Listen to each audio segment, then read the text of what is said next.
माही सिंह और आप देख रहे हैं नेक्स्ट 9 न्यूज। महाराष्ट्र में विधानसभा चुनाव की आहट सुनाई देने लगी है। मुख्यमंत्री एकनाथ शिंदे ने रविवार को कहा कि राज्य विधानसभा चुनाव नवंबर के दूसरे सप्ताह में होने की संभावना है। उनके इस बयान पर उद्धव ठाकरे गुट की शिवसेना यानी यूबीटी ने तीखी प्रतिक्रिया दी है। शिवसेना के सांसद संजय राउत ने कहा कि अब मुख्यमंत्री एकनाथ शिंदे नहीं तय करेंगे कि महाराष्ट्र में कब चुनाव होगा। नवंबर में चुनाव की जानकारी क्या उनके दिल्ली वाले मालिक ने दे दिया है। जब तक दिल्ली के दोनों मालिक नहीं चाहेंगे, चुनाव आयोग महाराष्ट्र में चुनाव नहीं कराएगा। इस तरीके के आरोप लगते हुए नजर आए हैं भारतीय जनता पार्टी के ऊपर। आपको बताएं, संजय राउत ने कहा कि अगर शिंदे कह रहे हैं कि नवंबर में चुनाव होगा, तो हम कहते हैं कि यह कभी भी चुनाव करा ले, हमारी जीत पक्की है। जो हाल इनका लोकसभा चुनाव में हुआ, वही विधानसभा चुनाव में भी होगा। उन्होंने कहा कि इनके मन में डर है कि इसलिए चुनाव में देरी कर रहे हैं। मुंबई में भी बीएमसी चुनाव नहीं करा रही, वहीं मुंबई में भी हम जीतेंगे। संजय राउत ने कहा कि एनडीए के one nation one election bill का ड्रामा बताया है उन्होंने, और कहा कि इसीलिए किया जा रहा है। महाराष्ट्र के मुख्यमंत्री और शिवसेना के अध्यक्ष एकनाथ शिंदे ने कहा कि नवंबर के दूसरे सप्ताह में चुनाव होने की पूरी संभावना है। 2 चरणों में चुनाव होना बेहतर रहेगा। महायुति सहयोगियों के बीच सीट बंटवारे के लिए जीत की अधिक संभावना भी मानदंड होगा। उन्होंने कहा कि सीट बंटवारे को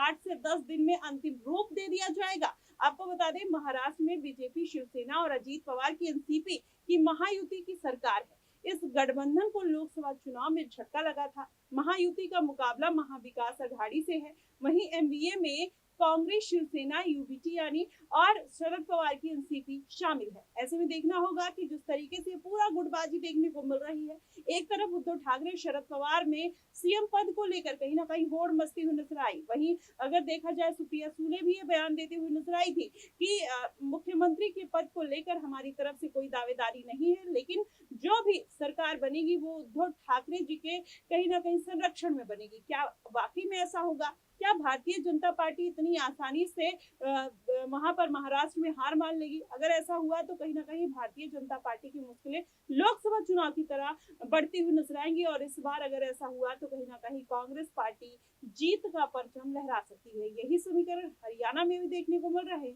महाराष्ट्र में भी वही समीकरण दोहराया जा रहा है। अगर दिल्ली की बात करें तो दिल्ली में अरविंद केजरीवाल ने पूरा खेल ही पलट दिया है। वैसे में कांग्रेस पार्टी क्या अरविंद केजरीवाल के खिलाफ उतरती हुई नजर आएगी या उनके पक्ष में जाएगी? कहीं ना कहीं मामला ये भी दिलचस्प होता जा रहा है। तो ऐसे में महाराष्ट्र के अगर चुनाव की बात करें तो यहाँ पर कांग्रेस पार्टी अपना दमखम दिखाने का प्रयास कर रही है। इस बार शरद पवार का जादू चल पाएगा, उद्धव ठाकरे का जादू चल पाएगा या नहीं, ये देखना बेहद दिलचस्प होगा। फिलहाल आपको क्या कुछ लगता है, आप हमें कमेंट बॉक्स में जरूर बताइएगा। फिलहाल के लिए बस इतना ही। देश और दुनिया की तमाम खबरों के लिए हमारे साथ बने रहिएगा नेक्स्ट 9 न्यूज पर।